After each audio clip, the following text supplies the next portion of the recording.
یسوع کے زندہ جلالی بابرکت فتح مند نام میں آپ سب کو سلام۔ خدا کی شکر گزار ہیں،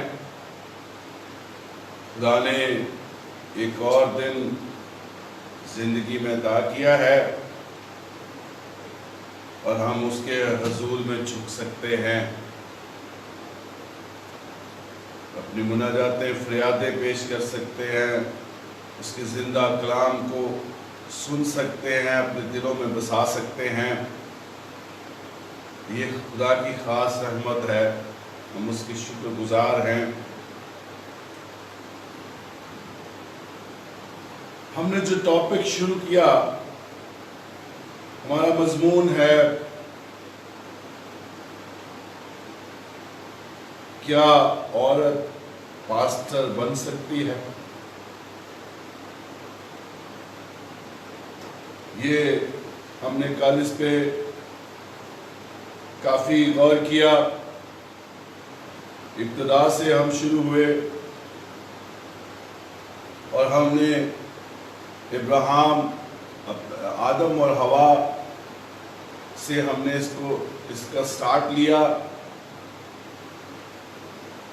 اور ہم دوسرے اس کے حصے میں دنیاوی پہلو پہ غور کر رہے تھے، اور دنیاوی پہلو میں ہم چوتھے پوائنٹ پہ تھے جن میں ہم دیکھ رہے تھے دیگر مذاہب جو ہیں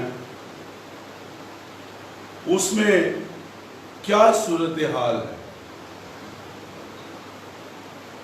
جو مذاہب مسیحیت سے پہلے اس دنیا میں پہنچے، اس میں یہودیت ہم دیکھتے ہیں سب سے معتبر شریعت، اور اس سے پہلے خدا نے ابراہیم سے عہد باندھا، اور ہم یہ سارے خدا کے کلام کو دیکھتے ہیں، جانتے ہیں، اور ہم خدا کا شکر کرتے ہیں کہ خدا رحم کرتا ہے اور مختلف ادوار میں سے گزرنے کے بعد ہم دیکھتے ہیں کہ کس طرح سے خدا نے عورت کو سنبھالا ہے۔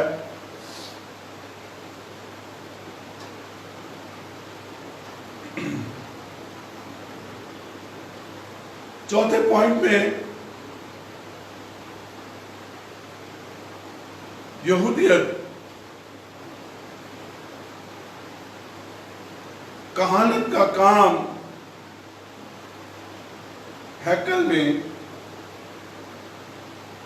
صرف کاہنوں کی ذمہ داری تھی،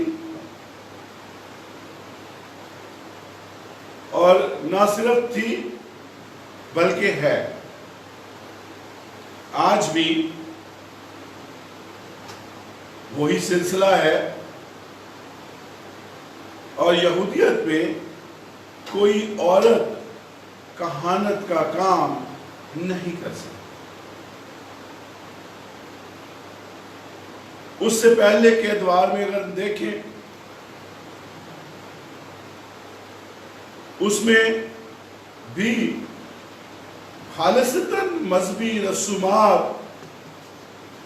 اور خدا کا پیغام پہنچانے کے لیے خدا نے مرد کو چنا ہے۔ یہ نہیں ہے کہ خدا عورت خدا کے چناؤ میں نہیں ہے، یا عورت سے خدا ہم کلام نہیں ہوتا، یا ان ادوار میں عورت کے ساتھ خدا کا کوئی رابطہ نہ تھا، لیکن وہ جو مخصوص کام وہ صرف مرد حضرات کر سکتے تھے جو کہانت سے جڑے تھے. اس کے بعد خداوند یسوع مسیح اس دنیا میں آئے ہیں. خداوند یسوع مسیح کے بعد ابتدائی کلیسیا نے کام شروع کیا ہے اور اس کے بعد ایک اور مذہب اسلام دنیا میں آیا ہے اور اس میں بھی جو مذہبی فرائض ہیں وہ صرف مردوں کے لیے ہیں. خواتین گو اس میں شامل ہیں. گو خواتین سیکھ سکتی ہیں. گو خواتین میں کام کر سکتی ہیں لیکن خواتین کے لیے بہت سٹرکٹ قوانین ان کی شریعت میں موجود ہیں. تو اصل میں آخر میں آ کے تمام مذاہب کا نچوڑ نکلا ہے. اس میں بھی ہم دیکھتے ہیں کہ کس طرح سے یہ سارے کام سر انجام دیے جاتے ہیں.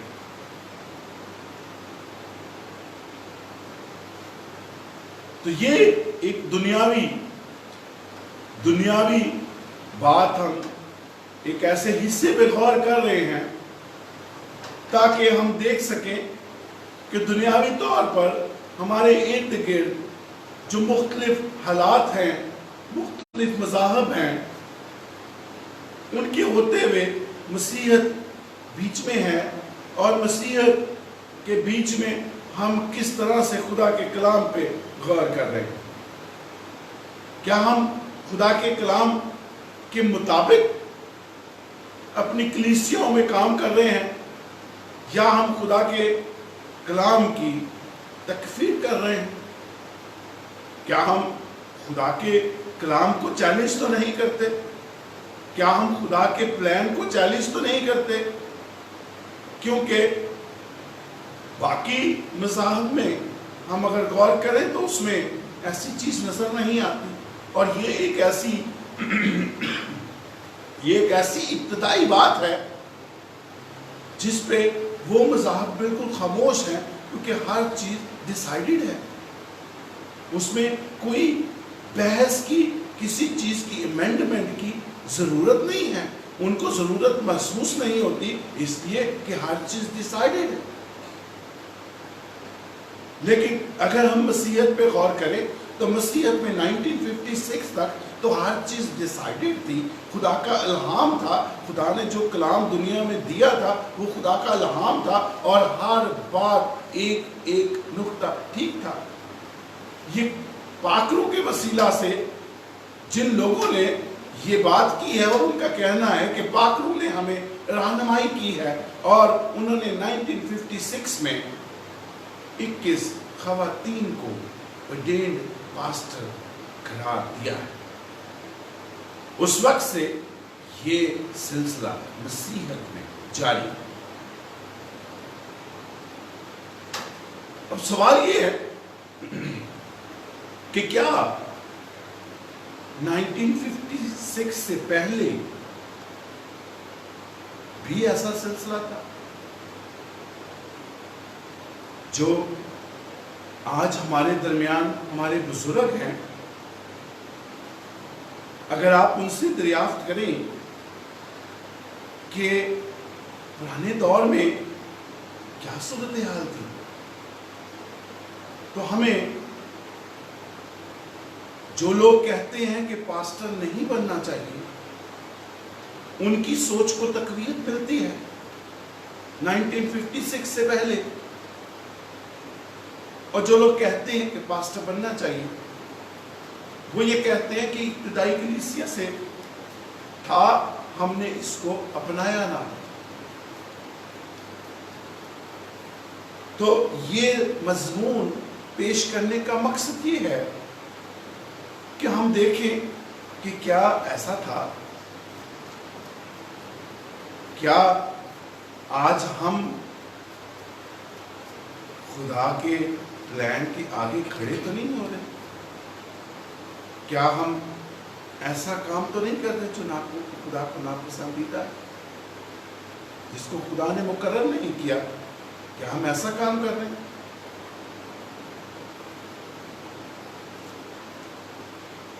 اس کے بعد دوسرے مذاہب پہ بھی غور کر لیتے ہیں۔ سکھ مذہب ہے، گردوارے میں جائیے، آپ کو مذہبی کام کرتے ہوئے صرف مرد حضرات نظر۔ اس کے بعد اگر آپ بدھ مت میں چلے جائیں تو بدھ مت میں ان کے جو مندر ہیں اس کے بیچ میں صرف آپ کو مرد حضرات نظر آئیں گے۔ اگر آپ بت پرستی میں چلے جائیں اور دیکھیے کہ ان کے مندر جو ہیں ان میں آپ کو وہ سارے کام کرتے ہیں مرد نظر آئیں گے۔ تو ایسی کیا بات ہے، ایسی کیا بات ہے کہ ہم مسیحی لوگ اس ایک بات میں الجھے ہوئے ہیں؟ کیا یہ بدعت ہے یا خدا کا کلام ہے؟ اس پہ غور کرنے کی ضرورت ہے۔ دنیاوی طور پر ہم اپنے ارد گرد ایک ایک چیز کی تحقیق کر سکتے ہیں، تفتیش کر سکتے ہیں، ہم بڑے غور سے ہر چیز کو دیکھ سکتے ہیں، دوسری اقوام سے بات چیت کر کے اس کی اچھے طریقے سے تحقیق و تفتیش کر سکتے ہیں، ان کی تحقیق سے فائدہ اٹھا سکتے ہیں، اور ان سے اگر ہم دیکھتے ہیں تو اس میں ہمیں ایسی چیز نظر نہیں آتی۔ اگر ہم مسیحیت سے پہلے کے جتنے مذاہب ہیں ان پہ غور کر لیتے ہیں، اس میں ایسا نہ تھا۔ تو عزیزو، سوچنے کا مقام ہے، اور یہ اتنا بڑا وسیع مضمون ہے کہ اس پہ بہت سے لوگوں کو اعتراض ہوتا ہے، بہت سے لوگ اس مضمون کی ہاں میں بولتے ہیں، بہت سے نہ میں بولتے ہیں۔ ایک زبان کیوں نہیں ہے؟ اس لیے اس مضمون کی وسعت کو تقویت ملتی ہے، اسی لیے اس مضمون کو کلیسیاؤں میں بیان نہیں کیا جاتا، کیونکہ اس کے مخالفین بہت زیادہ ہیں۔ اور ہم نے کلام میں پڑھا ہے کہ بڑے دھیان سے خدا کی شریعت پر عمل کر، خدا کے حکموں پر بڑے دھیان سے عمل کر۔ تو پھر ضرور ہے کہ ہمیں کلام پہ بڑے دھیان سے غور کرنا ہے، اس کو بڑے دھیان سے پڑھنا ہے، تاکہ ہم اس سے برکت حاصل کر سکیں۔ پانچواں پوائنٹ ہے دنیاوی پہلو میں۔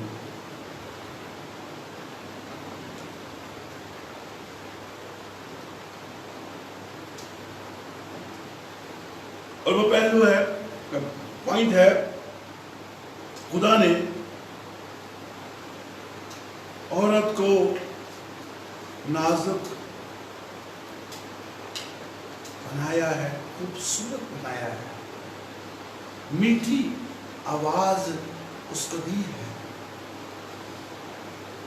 لمبے بال اس کی زینت ہے، خوبصورت خد و خال عورت کو عطا کیا ہے، عورت کو اس نے حیا اور شرم سے ملبس کیا ہے، عزت اور آبرو اور حرمت عطا کی ہے، عورت میں خدا نے ایک خاص کشش رکھی ہے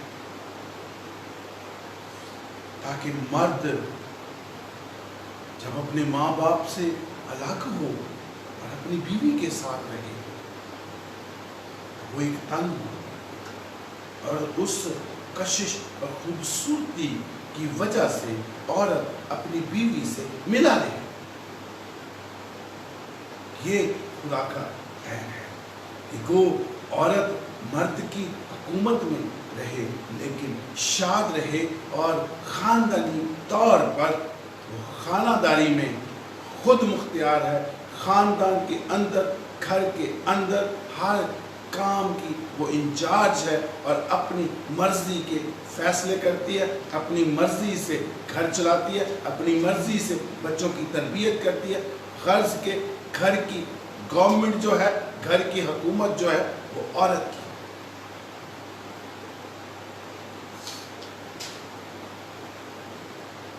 خدا نے عورت کو مختلف ویپنز دیے ہیں، مختلف ہتھیاروں سے اس کو لیس کیا ہے، اور اس مردوں کے معاشرے میں عورت اپنی حیثیت اور جگہ کو نبھاتی ہے. خدا نے روحانی طور پر جو برکتیں مسیحیت میں مردوں کے لیے رکھی ہیں، عورتوں کے لیے بھی ویسے ہی. آج باکرو عورتوں میں بھی کام کرتا ہے. آج خدا کا کلام عورتوں میں بھی کام کرتا ہے. آج ہر طور سے عورت مرد کے برابر ہے. لیکن ہم اس چیز پہ غور کرتے ہیں کہ آخر یہ سارا سلسلہ جو ہے ان سب چیزوں کے ہوتے ہوئے کیوں ہے؟ اس کے لیے اس بات کی ضرورت محسوس ہوتی ہے کہ عورت کے مثبت اور منفی پہلوؤں پہ غور کیا جائے اور پھر ہم ایک انالیسس کر سکیں گے کہ جو عورت کے لیے خدا کا نقشہ ہے، جو عورت کے لیے خدا کا پلان ہے، اور جس عورت کو خدا نے اس دنیا میں آدم کو ساتھی کے طور پر دیا ہے، وہ عورت کیسی حیثیت رکھتی ہے. اور جو عورت آج دنیا میں مسلط ہے، جو عورت آج دنیا میں جس عورت کا تعارف کروایا جاتا ہے، جو عورت آج ہم دنیا میں اس کی تصویر دیکھتے ہیں، وہ کیا حیثیت رکھتی ہے. پھر اس انالیسس کو ہم آگے لے کے چلیں گے اور اپنے مضمون کے آخر میں یہ سب چیزوں کا نچوڑ نکالیں گے کہ آخر کیا ایسی کیا وجہ ہے کہ تمام کلیسیاں ایک ہی بدعت میں مصروف ہیں. دیکھیے، آئیے میرے ساتھ ان پوائنٹس پہ غور کرتے ہیں.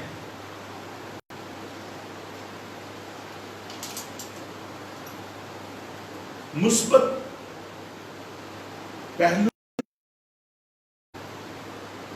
وہ پہلے بولوں گا، اس کے بعد اس کا جو منفی پہلو ہے، جو حضر دور کی عورت ہے وہ بعد میں آئے گی، جو خدا کے پلان میں عورت ہے وہ پہلے آئے گی. تو دیکھتے ہیں کہ کس طرح سے یہ سارا سلسلہ آج اس دنیا میں ایگزسٹ کرتا ہے. عورت صرف مرد کے لیے بنائی گئی.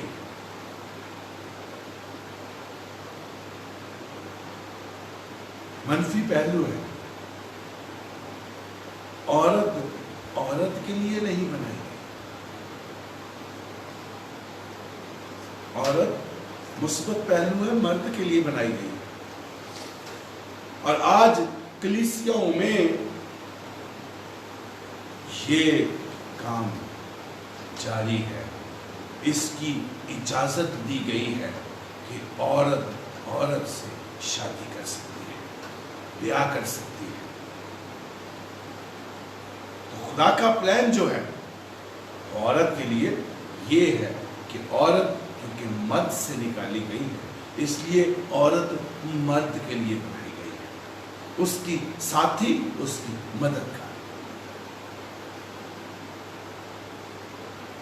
پھر اس کے آگے دیکھتے ہیں، عورت کے لمبے بال اس کی زینت ہے۔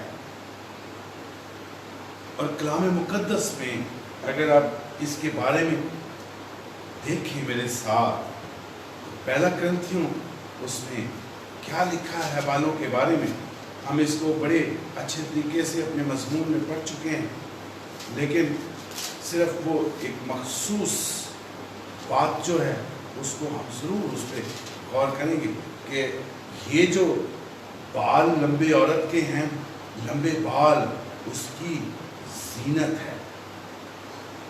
پہلا کرنتھیوں 11واں باب اس کی 15ویں آیت آپ کے لیے پڑھ رہا ہوں کہ لمبے بال جو ہیں وہ عورت کی زینت ہیں، اور کیونکہ بال اسے پردے کے لیے دیے گئے ہیں۔ خدا کے پلان میں عورت کو پردے میں رکھنے کے لیے، پردہ کرنے کے لیے، اپنے جسم کے خد و خال کو عیاں نہ ہونے کے لیے، اس کو اس شرم و حیا میں رکھنے کے لیے خدا نے اس کو بال دیے، لمبے بال دیے جو کہ اس کی زینت ہے۔ اور آج بال کٹوانا عورت کی زینت ہے، آج بال کٹوانا عورت کی عزت کی بات سمجھی جاتی ہے۔ اور کلام اس کے بارے میں کہتا ہے کہ یہ بے حرمتی ہے، یہ بے پردگی ہے۔ جب عورت اپنے بال کٹواتی ہے جو خدا کے پلان کے مطابق اس کے لمبے بال اس کے پردے کے لیے ہے، اس کی زینت ہے، اور جب بال کٹوا دیے جاتے ہیں تو پھر خدا کا پلان ختم ہو جاتا ہے، اور وہ بے پردگی میں آ جاتا ہے، اور وہ بے حرمتی میں آ جاتا ہے۔ اور کلام تو یہاں تک کہتا ہے کہ وہ سر منڈی کے برابر ہے۔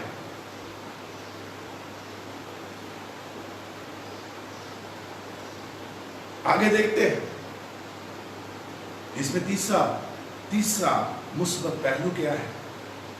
خدا نے عورت کو حیادہ لباس پہننے کا حکم دیا ہے،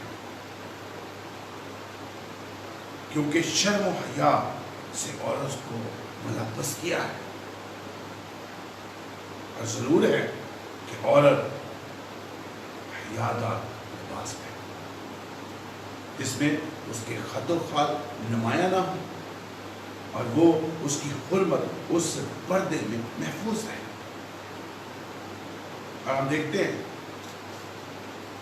اس کی مثال آپ کو دوں گا کہ کس حد تک پردہ تھا۔ ہم نے مثال دیکھی لیا کی، یعقوب اور لیا کی شادی، یہ دیکھ سکتے ہیں کہ کس حد تک پردہ تھا کہ یعقوب کو پتہ نہ چل سکا کہ یہ راحل ہے یا لیا، اور جب صبح اس نے دیکھا تو اس کو پتہ چلا یہ لیا ہے۔ اس حد تک وہ پردے میں تھی۔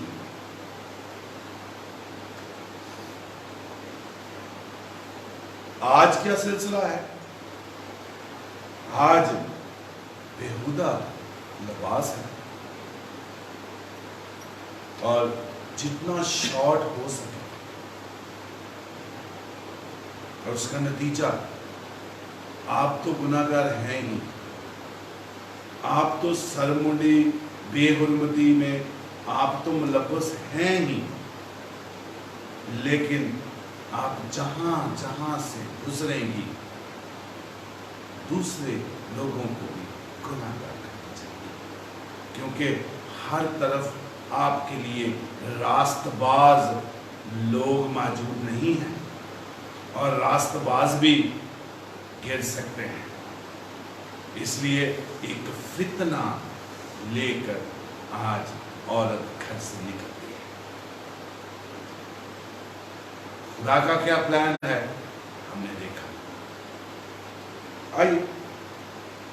اگلا پوائنٹ ہے، خدا نے عورت کو خوبصورت بنایا، اور اتنا خوبصورت بنایا اس لیے کہ وہ خدا کی شبیہ پر ہے۔ اور آج اس شبیہ کا یہ حال کیا جاتا ہے کہ میک اپ کر کے اس کو، اس صورت کو بدل دیا جاتا ہے۔ اور بعض اوقات تو خامن بھی جو ہیں وہ میک اپ اترنے کے بعد میک اپ پہ اپنی بیویوں کو نہیں پہچانا۔ تو یہ خدا نے جو عورت کو حسن دیا ہے وہ بابرکت نہیں رہا، یہ اس کو بدل دیا گیا ہے، اس کے پسند کو بدل دیا گیا ہے۔ کلام مقدس کہتا ہے، ہم دیکھ سکتے ہیں پہلے تیموتھیوس میں کہ کس طرح سے عورت کو اپنا سنگھار کرنا ہے، کیا ہونا چاہیے۔ آگے چل کے ہم ضرور اس پر غور کریں گے۔ اس سے اگلا پوائنٹ ہے خوبصورت خد و خال، جسمانی خد و خال مرد کی توجہ کے لیے خدا نے اس کو دیے ہیں، کیونکہ کلام میں یہ فیصلہ ہے کہ عورت کی رغبت اپنے شوہر کی طرف ہے، اور عورت کی رغبت تو شوہر کی طرف ہے، تو کیا شوہر کی رغبت کس کی طرف ہے؟ ضرور ہے کہ خدا نے اس کو کشش، خوبصورتی سے، خوبصورت خد و خال سے ملبس کیا ہے تاکہ مرد کے لیے بھی اس میں اٹریکشن ہو۔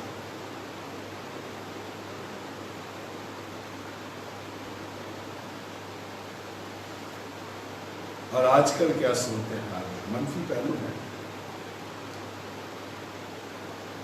آج کل وہ جسمانی خد و خال، وہ خوبصورتی خدا نے مرد کے لیے، اس مرد کے لیے جو اس عورت کا شوہر ہے، دنیا کے مردوں کو دکھانے کے لیے نہیں، کیونکہ خدا نے اس کو پردے کا حکم دیا ہے۔ اور آج یہ کوشش ہوتی ہے کہ لوگ میری تعریف کریں، لوگ میرے حسن کی تعریف کریں، لوگ میرے خد و خال کی تعریف کریں۔ ہم شوق سے خد و خال سنتے اور سناتے ہیں، اس کی کیا پیمائش ہے، ہم بڑے شوق سے، پوری دنیا اس پیمائش سے واقف ہے، اس سٹینڈرڈ سے واقف ہے۔ کیا یہ خدا کا پلان ہے؟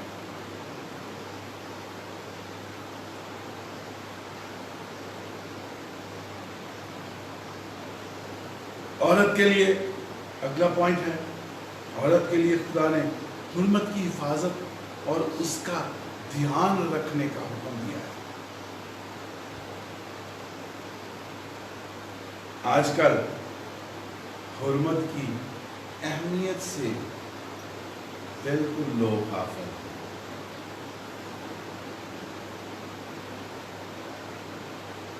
خاندان اور بچوں کے اگلا پوائنٹ ہے، خاندان اور بچوں کی مدد اور خدمت، خانہ داری، پورے خاندان کا دھیان اور انتظام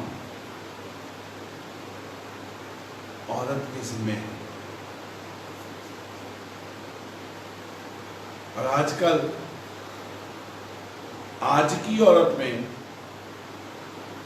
ان چیزوں کا دھیان ہی نہیں رکھا جاتا۔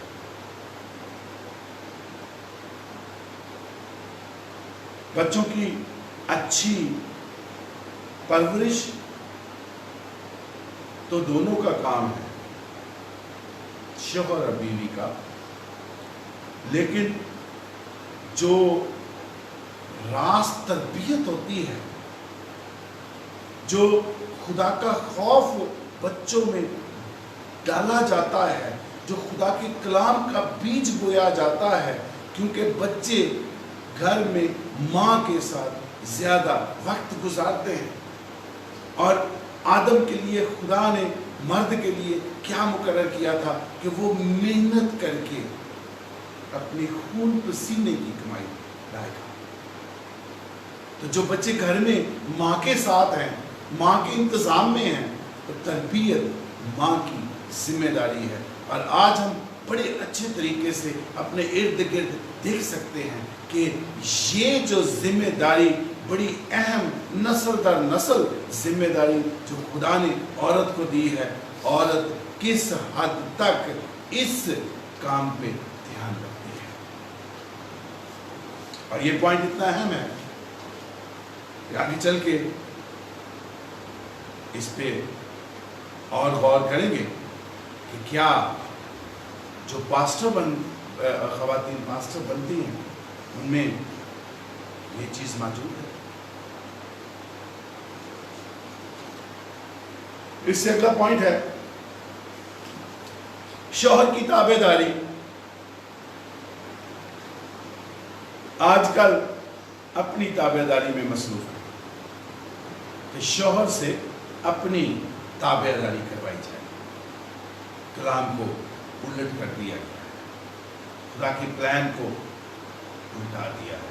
جب الٹ گیا ہے سارا انتظام تو کیا بنا؟ شوہر خاندان میں سپریم اتھارٹی ہے خدا کے کلام کے مطابق. اور آج کل شوہر کی اس حیثیت کو چیلنج کیا جاتا ہے.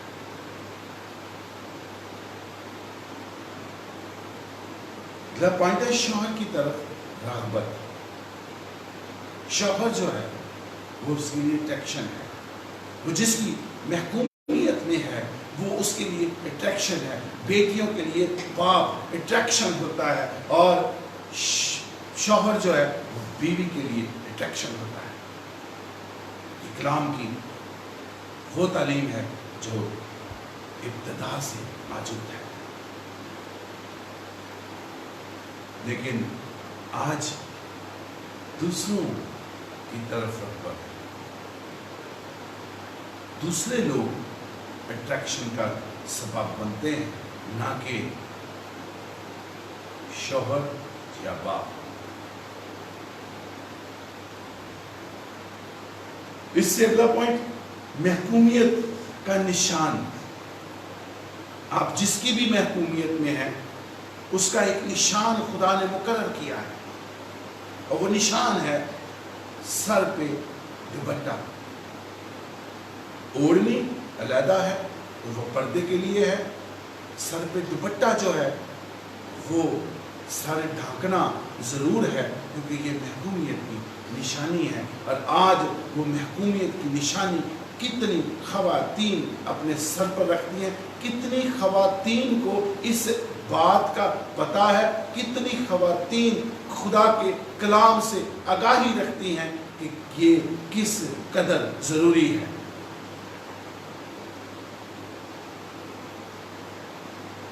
کلام میں ہمیں ایک سسٹم نظر آتا ہے، اور وہ سسٹم ہے کہ عورت کا سر مرد ہے، اور مرد کا سر مسیح ہے، اور مسیح کا سر خدا ہے. ایک سسٹم، ایک نیم، ایک اصول خدا نے مقرر کیا ہے.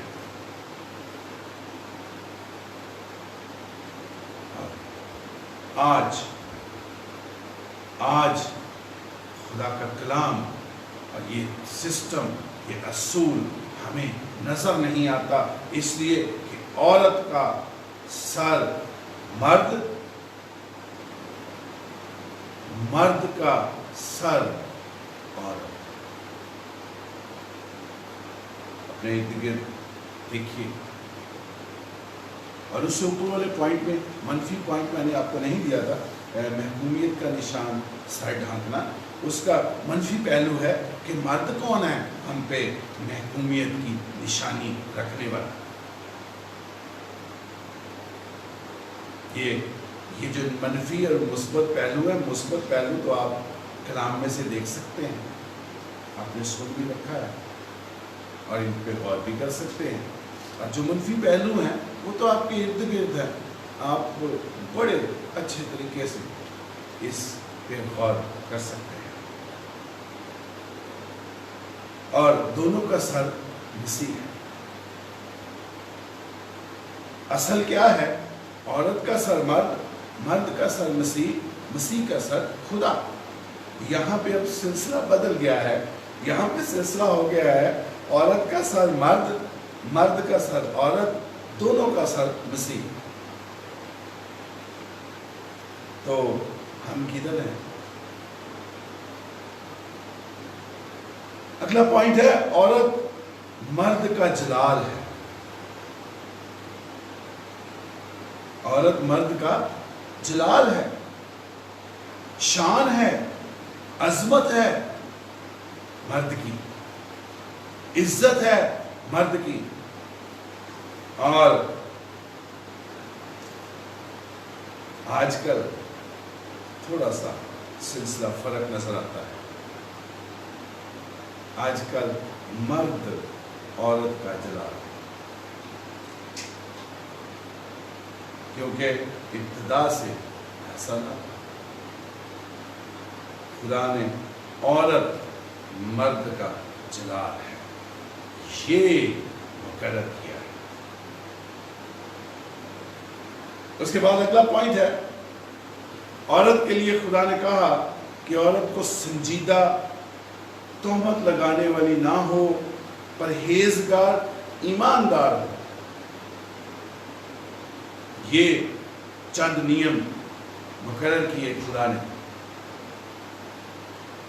اور اگر آپ آج کل اپنے ارد گرد دیکھیں تو یہ صفات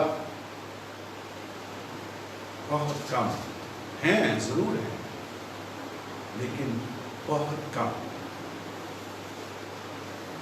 شاید ان خواتین پاسٹرز میں بھی یہ صفات آپ کو ڈھونڈنی ہے۔ اس سے اگلا پوائنٹ ہے لاسٹ، یہ جو ہم مثبت اور منفی پہلو پہ غور کر رہے ہیں، اس میں آخری پوائنٹ ہے کہ متقی اور پاک دامن اور گھر کا کاروبار کرنے والی اور مہربان ہوں اور اپنے شوہر کے تابع رہیں تاکہ کلام بدنام نہ ہو۔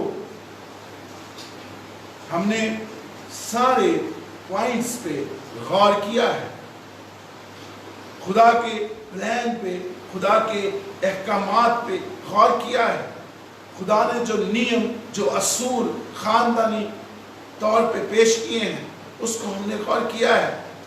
عورت کو کن کن ہتھیاروں سے ملبس کیا ہے ہم نے غور کیا ہے۔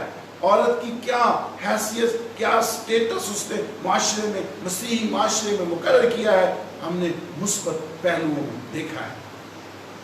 لیکن اس میں آخری پوائنٹ ہمیں یہاں لے کے جاتا ہے کہ اگر ایسا نہ ہو، اگر ایسا نہ ہو جتنے ہم نے مثبت پہلوؤں پر غور کیا، تو کلام کہتا ہے تاکہ کلام بدنام نہ ہو۔ اگر یہ صفات نہیں ہیں تو ہم اپنے ہی ہاتھوں سے خدا کے کلام کو بدنام کرتے ہیں، خدا کے کلام کی رسوائی کرتے ہیں۔ اور منفی پہلو اس آخری پوائنٹ کا بھی مجموع ہے۔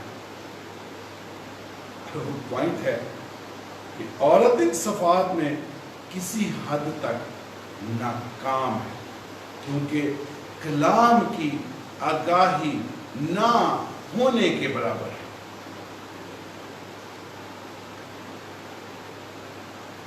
میں اکثر سر ڈھانکنے کا نئی کلیسیوں میں جب ہم خدمت کے لیے جاتے ہیں تو میں اکثر یہ چیک کرتا رہتا ہوں کہ ہمارے مسیحی معاشرے میں خواتین کو کس حد تک معلوم ہے کہ ہم نے کس طرح چلنا ہے۔ اور عزیزو، مجھے افسوس سے کہنا پڑتا ہے کہ ہمارے چرچز میں، ہماری کلیسیوں میں، ہمارے معاشرے میں جو خواتین موجود ہیں، ان خواتین کو اپنی حیثیت، خدا نے جو کلام میں عورت کی حیثیت، سٹیٹس مقرر کیا ہے، وہ اس سے بالکل ناواقف ہے۔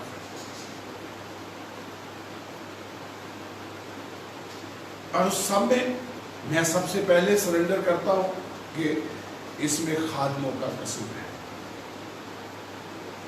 کہ خادموں نے خواتین کے اوپر میسیجز، جو ٹھوس میسیجز خدا کے کلام کے مطابق ہونے چاہیے، وہ شاید نہیں دیے۔ اس لیے شاید ہمیں جب ہم اس طرح سے پوچھتے ہیں، دیکھتے ہیں، غور کرتے ہیں اس بات پہ، تو ہمیں اس کی کمی محسوس ہوتی ہے۔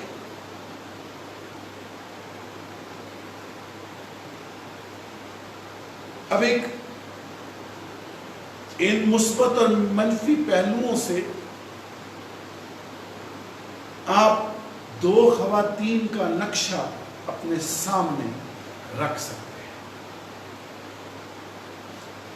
کہ مثبت پہلو میں جو خاتون ہے وہ کن صفات اور کیا حیثیت رکھتی ہے، اور جو منفی پہلو میں عورت ہے وہ کن صفات کی مالک ہے اور کیا حیثیت رکھتی ہے۔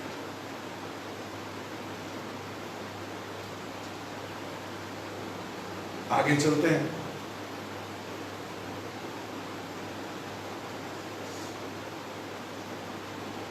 ان پہلوؤں سے، ان مثبت پہلوؤں میں ہمیں شاندار عورت نظر آتی ہے، گھرداری میں خود مختار عورت نظر آتی ہے، مذہب میں طاقتور عورت نظر آتی ہے، جو بڑے بڑے سورما، کلام کے بڑے بڑے سورماؤں کو بچپن سے خدا کے کلام کی تربیت دیتی ہے۔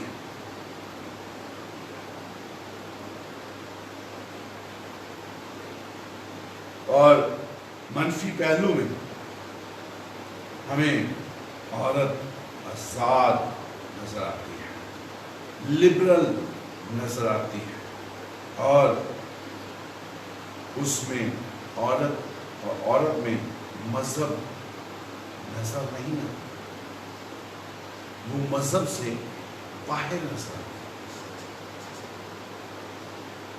ہے۔ عزیزو، سوچنے کا مقام۔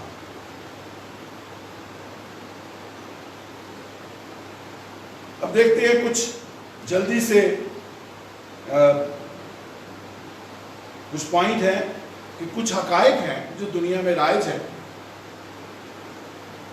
اور ان کی تحقیق کرنا بھی ضروری ہے تاکہ آگے کو چل کے ہمیں سمجھنے میں مشکل نہ ہو۔ اور یہ ہے کہ کسی آج کل دنیا میں آپ بڑے اچھے طریقے سے دیکھ سکتے ہیں کہ کسی بھی کھیل میں، سپورٹس میں مردوں کا مقابلہ عورتوں کے ساتھ نہیں ہوتا۔ کیوں؟ آج کل تو عورت سب کچھ کر رہی ہے،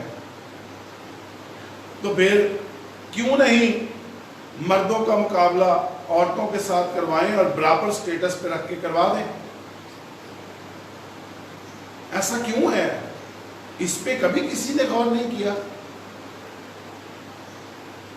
جتنے سپورٹس کونسلز ہیں ان پہ ضرور یہ خطوط جانے چاہیے کہ جب ہر جگہ پہ جس نے یہ دنیا بنائی ہے اور یہ قادر مطلق خدا ہے، جب اس خدا کے پلان کو بدل کے ہر جگہ پہ عورت جو ہے وہ جہاں پہ نہیں بھی کہا گیا وہاں پہ عورت سٹینڈ کرتی ہے، تو پھر یہ کیوں نہیں کیا جاتا؟ اس کو بھی اہمیت دیں، کھیلوں میں برابر اس کو حیثیت دیں تاکہ پتہ چلے کہ کیا صورتحال ہے۔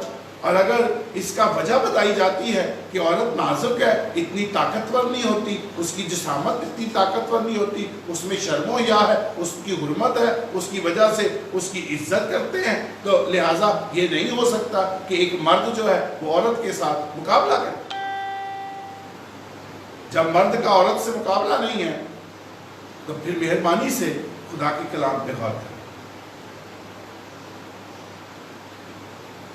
اس کے بعد عدالت میں ایک عورت کی گواہی تسلیم نہیں کی جاتی، بلکہ دو عورتوں کی ایک گواہی تسلیم کی جاتی ہے۔ اس پہ بھی ضرور غور کریں۔ عورت کا احترام لازمی ہے، کیوں ہے لازمی؟ میں بھی اسی معاشرے میں ہوں، آپ سب بھی اسی معاشرے میں ہیں۔ کیوں عورت کی عزت احترام لازمی ہے؟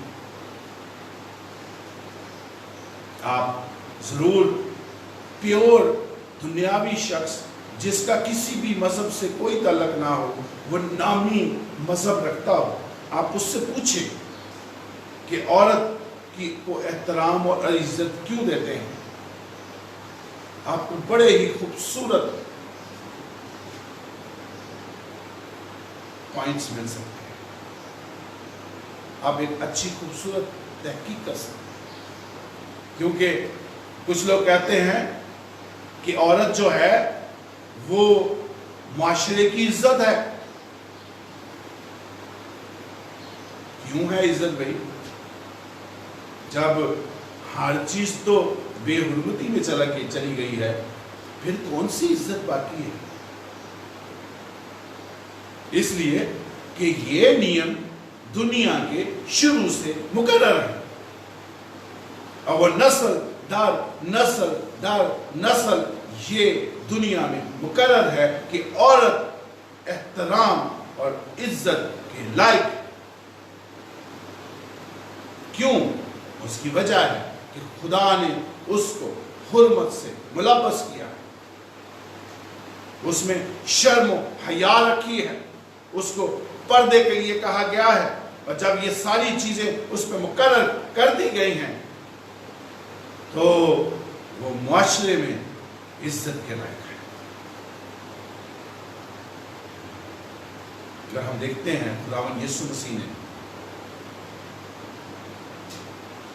کتنا خوبصورت 10 کمانڈمنٹس میں سے ایک کمانڈ کو اس نے کیسا پیوریفائی کیا ہے، جہاں اس نے کہا کہ تو زنا نہ کرنا۔ خداوند یسوع مسیح نے کہا کہ اگر تو نے کسی عورت کو بری نگاہ سے دیکھ بھی لیا تو زنا ہو گیا۔ آج کی خواتین راہ چلتے کتنے لوگوں سے کیا کیا عمل کرواتی ہیں، کبھی اس بارے میں سوچا ہے یا صرف اپنے بارے میں سوچا ہے؟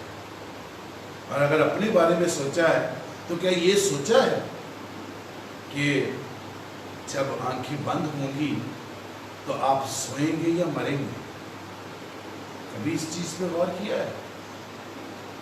کیونکہ جو سوتے ہیں وہ مسیح میں سوتے ہیں، اور جو مرتے ہیں وہ ابدی موت مرتے ہیں، اور ان کا آگ میں جلنا ضروری ہے۔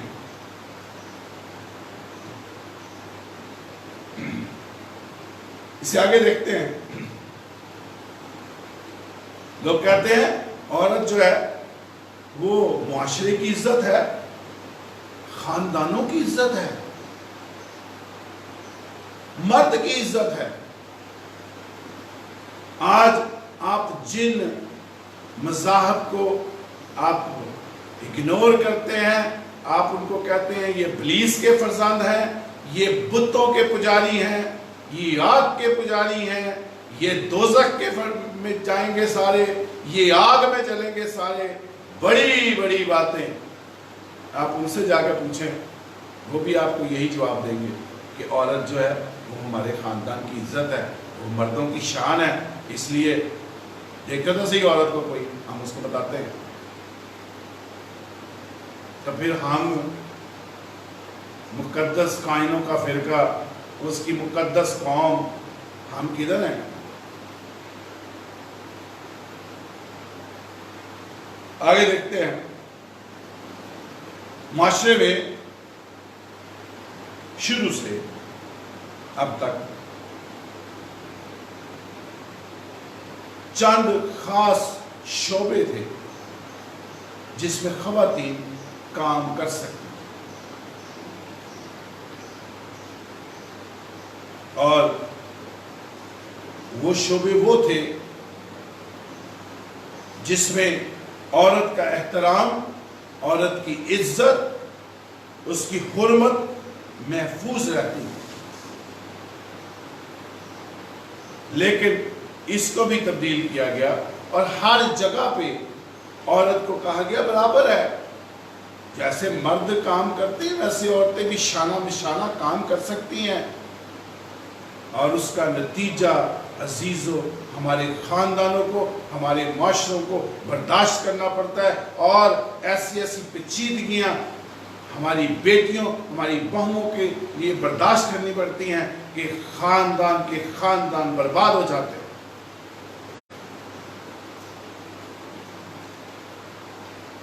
آج کل مارکیٹس میں، دفاتر میں خواتین کام کرتی ہیں،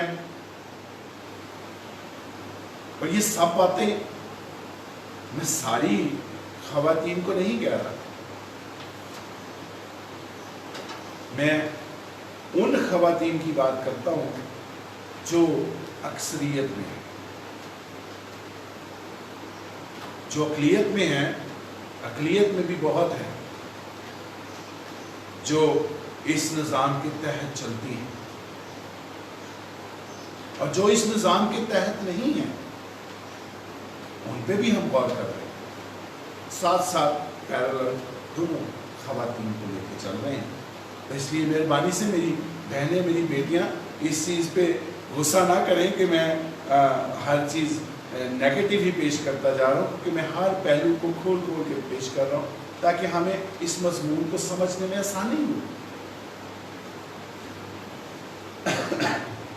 مارکیٹس میں، دفتروں میں کام کرنے سے بہت سی پیچیدگیاں پیدا ہوتی ہیں، بہت سے خاندانوں کو اپنی عزت، اپنی حرمت داؤ پہ لگانی پڑ جاتی ہے، اور ایسے ایسے سلسلے نظر آتے ہیں کہ انسان کو پھر خدا یاد آتا ہے۔ کاش کہ ہم خدا کے کلام پہ غور کریں، اور اس کے مطابق جب ہم زندگی بسر کریں گے تو بڑے اچھے طریقے سے ہم خداوند میں محفوظ رہ سکتے ہیں،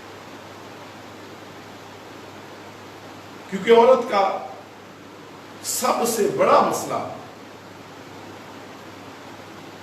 اس کے لیے خود بھی اور معاشرے کے لیے، کلیسیا کے لیے ایک سب سے بڑا مسئلہ ہے، اور وہ مسئلہ ہے اس کی حرمت کی حفاظت۔ عورت کو خدا نے ایک سینسٹیو حص دی ہے، وہ ہر چیز حرمت کے بارے میں ایک دم اپنی عزت اور حرمت کے لیے ایک دم جانچ لیتی ہے، وہ نظریں جانچ لیتی ہے۔ خدا نے اس کو اس حکمت سے نوازا ہے، اور وہ جس کی محکومیت میں ہے اس کے لیے بھی سب سے بڑی ٹینشن یہ ہوتی ہے کہ اس کی حرمت کی حفاظت ہے۔ عورت جب نکلتی ہے اس کو ہر وقت اپنی حرمت کا دھیان ہوتا ہے، اپنی عزت کا دھیان ہوتا ہے، وہ چاہے معاشرہ ہو، چاہے کلیسیا ہو، چاہے خاندان ہو۔ اور وہ اکیلی نہیں ہے، وہ جس کی محکومیت میں ہے وہ بھی برابر میں اتنی ہی ٹینشن میں ہے۔ تو یہ عورت کا سب سے بڑا مسئلہ ہے، اور اس کے ساتھ اور بھی بہت سے مسائل ہیں، کیونکہ خدا نے عورت کا جو سسٹم میں جگہ رکھی ہے وہ بہت اہم ہے کہ اس نے نسل انسانی کو آگے بڑھانا ہے. جب نسل انسانی کو آگے بڑھانا ہے تو اس کے لیے اس نے اس کے سارے سسٹم ایسے بنائے ہیں تاکہ نسل انسانی آگے بڑھتی جائے. تو وہ سارے نظام جو ہیں وہ بھی سامنے آتے ہیں.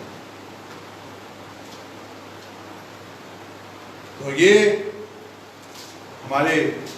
ہم اس کا ختم کر سکے ہیں دنیاوی پہلو، اور امید کرتا ہوں کہ دنیاوی پہلو میں آپ نے کافی چیزیں سنی ہیں. آپ خود بھی اس پہ تحقیق کیجیے، اور ہماری دعا ہے کہ خدا آپ کو بہترین آنکھ، بہترین کان، بہترین ذہن عطا کرے تاکہ آپ بہتر طریقے سے یہ ساری تحقیق اپنے ارد گرد کر سکیں.